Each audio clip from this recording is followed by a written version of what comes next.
So before I know it, my arm keeps falling asleep, and there was so much water and pressure that in the evening I'm trying to sleep, but my arm won't unasleep itself, and it started to hurt. And I was like, "What is this?" And I got so paranoid. I'm like, "Oh my god, I'm gonna get carpal tunnel syndrome. My arm is gonna fall off." Like I'm just freaking out.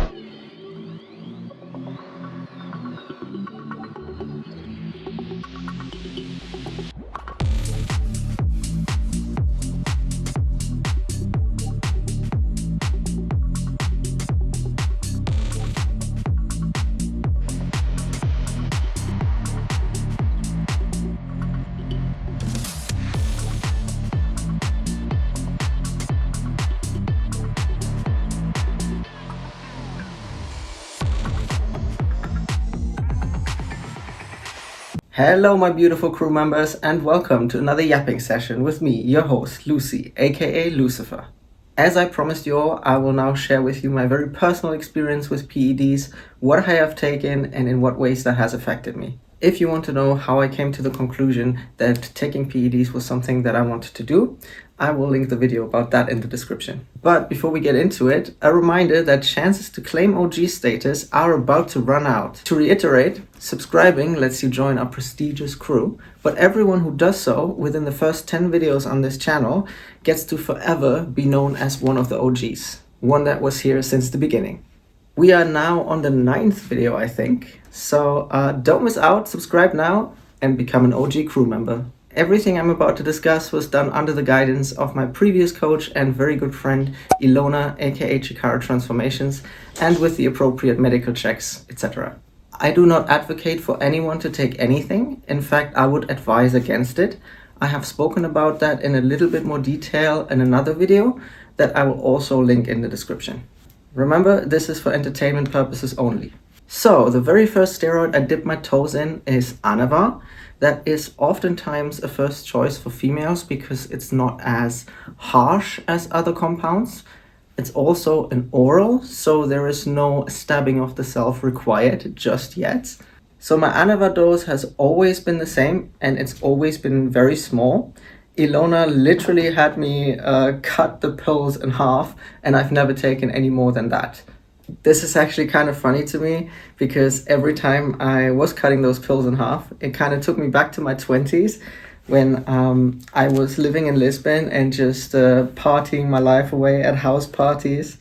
And there I am again, standing in the kitchen, licking my finger to try and scoop up the half of the pill that kind of flaked off. It really came full cycle, I guess.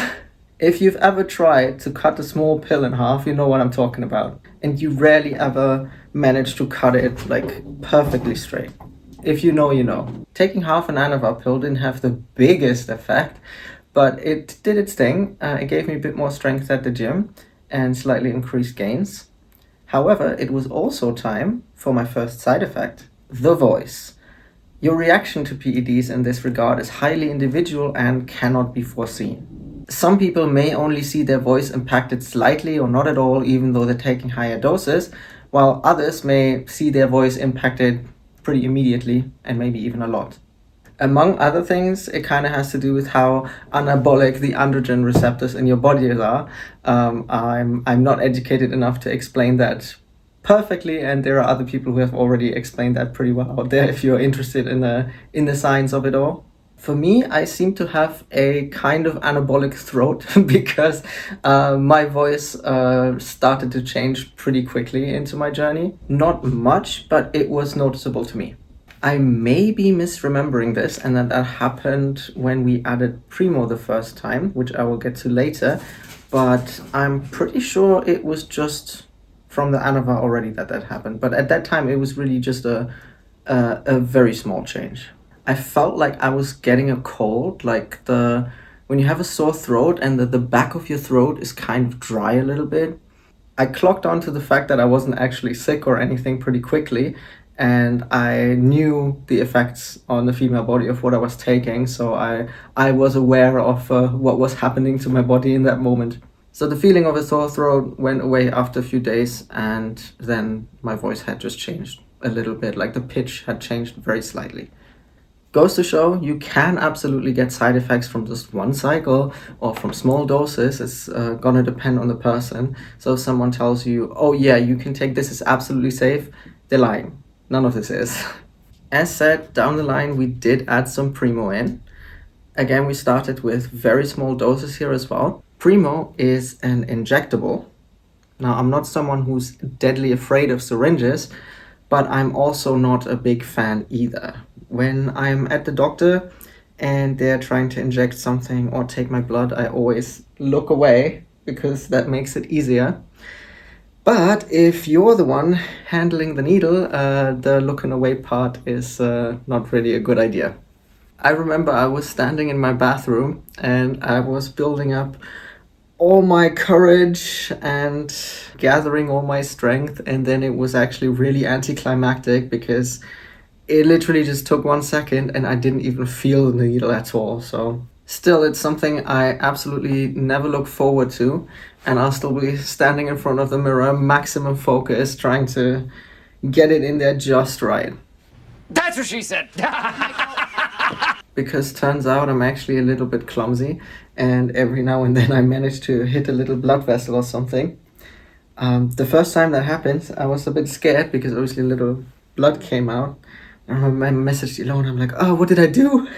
Am I gonna die? Is my arm gonna fall off? And she's like, no, you just hit a blood vessel, you're gonna be fine. But yeah, handling needles and poking myself is not something I look forward to. It's not my favorite thing in the world. Continuing, this time I took a little bit more primo, and same thing again. I got the sore throat, but this time my pitch changed enough for me to kind of having to readjust how I speak. Like if I was trying to speak normal, my voice was just kind of breaking here and there, in the same way that you would imagine a teenage boy's voice breaking when they're going through puberty, which is essentially the same thing that was happening to me. It's your vocal cords thickening, causing a deepening of the voice, and you definitely have to get used to that because you're trying to hit the same pitch and then squeaky noises come out. Believe it or not, once upon a time I did actually have a very nice singing voice. Nothing to audition for the opera with, but still a very pleasant voice that I was kind of proud of. Now, I was very happy to leave that voice on the chopping block in order to pursue my dreams, but in that moment I was like, damn, I should have gone to karaoke or something the week before, or done something to give it a proper send-off, so to speak, if that makes sense. I remember when I was an obese teenager, I was reading The Little Mermaid, and I was thinking to myself, because I felt so trapped in my body, and I was reading this book, and I was like, damn, I wish I had the chance to trade my voice for the body of my dreams. Little did I know that decades later I would kind of actually have the chance to do just that, if you look at it that way. That's also something I haven't necessarily heard anyone say before. You can be very happy sacrificing something, like sacrificing your voice for the pursuit of your dreams, but that doesn't mean that you're not gonna sometimes miss it, which I think is okay. Like sometimes I'm like, damn, I cannot sing along to this song anymore the way I used to. Still, I wouldn't change anything, but that's just how it is, isn't it? But then again, there is a silver lining, because now I realized that some songs I can hit notes. They were way too deep for me before, and now I can hit those notes. So there's something at least. For some reason also, I find my voice now easier to listen to. I don't know if you when you hear a recording of yourself and it kind of makes you cringe for some reason. Now I don't get that anymore, which is probably just because it's different now. But actually, if I manage to find a recording of my voice from before I took it, I'll play that now. I started cosplaying, I think 7 years ago, but really intense, making my own costumes and stuff. That's 2 years ago, I think. Yeah, 2 years ago. I always loved anime and manga. Of course, that was Sailor Moon, and before that, I was a super huge fan of the Power Rangers series, and Dragon Ball and Pokemon. And somewhere I found out that there actually is a community, and there's the thing called conventions. And I checked it out, and I was like immediately hooked. It's just yeah. Hey guys, Editing Lucy here, and it's crazy to hear my voice basically next to each other editing this. That's a crazy difference. It's gonna be wild to see or to hear what my voice is gonna sound like in a couple of years from now. But besides the voice, Primo made me a lot stronger. Like, I really felt that. One morning I woke up and I went to go to the kitchen to get something out of a drawer, and I literally ripped the whole drawer off. And next thing I know, I'm adding 10 kilos to my bench every week after week after week. That is definitely a very fun experience. I won't lie, being on steroids feels amazing. It's a lot of fun, and I see why people could get addicted to it. Oh, and just to flex Ilona's coaching abilities for a moment, one cycle I was on anavar and primo. Obviously, again, small doses, but I was still getting my period for a bit into the cycle. She was feeding me very well and evidently keeping me pretty healthy. When you stop getting your period in prep, it's not just because of the PEDs, it's also because you're really low on body fat. That alone can mess with your hormones enough to stop you getting a cycle, basically. That nicely brings me to my next point, hormones. This is one of my favorite things about PEDs.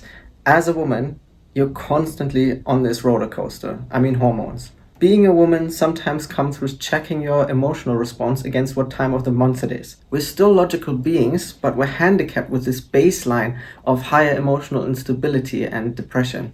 If you've experienced PMS, then you know the worst of it already. That's something you live with and get used to.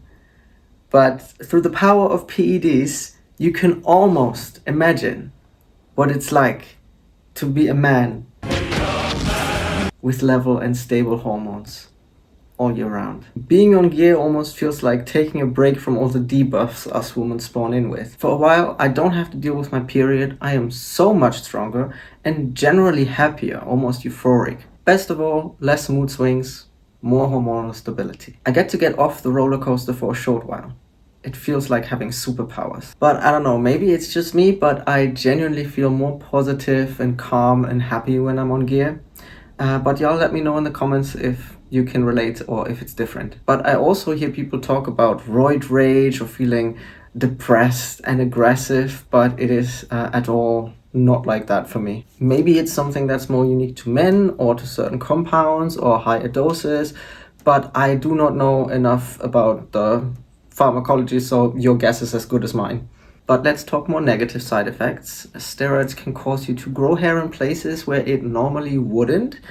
I've only noticeably, or barely even noticeably, but I've only really had this happen in prep, which leads me to believe that it was not just because of the PEDs, but also because I was very low in body fat. Bodybuilders in their prep can get the same thing that ANA people get. I forgot the word for it. I'll put it on screen now, but it's basically like this fluff hair that grows on you. But the fun thing about the gear experience is now every time you see a hair where you're not sure if that was there before or not, you're wondering, is this normal? Is this from aging? Or is this the gear? Or every time you see a spot, you're now wondering, is this a normal spot? Or is this the gear? I've got myself paranoid for no reason sometimes, where I had like a little breakout around the time of my period or something, which I do get normally anyway, or even just like a normal spot here and there. And I'll freak myself out thinking, oh, maybe I did something terribly wrong and I messed with my hormones and now I'm gonna get the worst case of back knee and then I'll have scars for the rest of my... But it was nothing really. But yeah, you always get to wonder, oh, is it this? Or is it that? And regarding facial hair, I don't have any whatsoever yet, but I do know some girls, even bikini girls, that have to get laser hair removal. This is often because they had coaches that were really irresponsible. But yeah, a lot of bodybuilders just get laser hair removal if they get hair on places that they're not happy with. But once your hair has turned into like actual thick hair, like once your follicle has changed, it won't change back. Like then you would have an actual beard hair. Beard hair. The only hair change I've had that's lasting is like I have to shave my legs a little bit higher than I used to before, but that's about it. And I only need to shave like once a week, twice max. But I've never really been a hairy person, so I don't know. I also have 2 or 3 chest hairs, but I was also wondering, is that from the PEDs or is that just random? Although for some reason I guess that's probably PEDs. I don't know. Either way, when I found my first chest hair, I felt like that scene from Scrubs. If I find it, I'll put it on now. What? Oh, hell no. Gotcha. Another side effect I experienced just a little bit of is called, and I'll try not to butcher the pronunciation, clitoromegaly. It is exactly what it sounds like, and you can imagine it is one of the more fun side effects of PEDs. Basically, for us women, the bean will grow, while for the men, their balls shrink. Last but not least, the only actually scary side effect I ever experienced. So eventually, I was also taking growth hormone, and with many of these things, people have different and varying tolerances to that. I found out that I have somewhat of a low tolerance to that, because not only did I get mad water retention, which is pretty common, my circulation also started to take a hit. So before I know it, my arm keeps falling asleep, and there was so much water and pressure that in the evening I'm trying to sleep, but my arm won't unasleep itself, and it started to hurt, and I was like, what is this? And I got so paranoid. I'm like, oh my god, I'm gonna get carpal tunnel syndrome, my arm is gonna fall off. Like, I'm just freaking out. I get quite scared by medical things. I'm very paranoid about my health.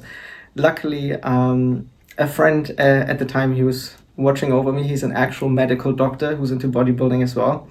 And of course I called him. I'm like, oh my god, I'm so scared, this and this and this. And he's like, just calm down, just come off, and then slowly increase the dose again, which is what we did.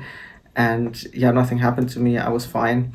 It was literally just for a few days that my arm kept falling asleep and was a bit uncomfortable. But we course corrected immediately, and I was fine. But that scared me. That was scary. I'm just like I said, I'm a bit paranoid with these things. But it was weird just to walk around with your arm falling asleep here and there.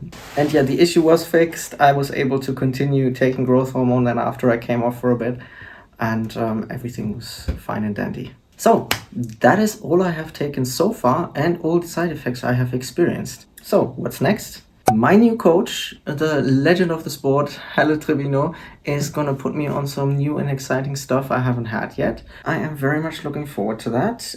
Will I grow a beard? Will I sprout wings and shoot lasers out of my eyes? Find out in the next episode. However, I have rambled on enough for the time being. Please do leave your suggestions and your comments down below. And don't forget to subscribe on your way out. The crew is almost 1,000 strong now, and I would love to have you with me on the ride. But for now, I'm gonna love you and leave you, and I see you next time. Bye bye. Hello, my lovely clue. Hey. And with the appropriate booler. I will also link that in the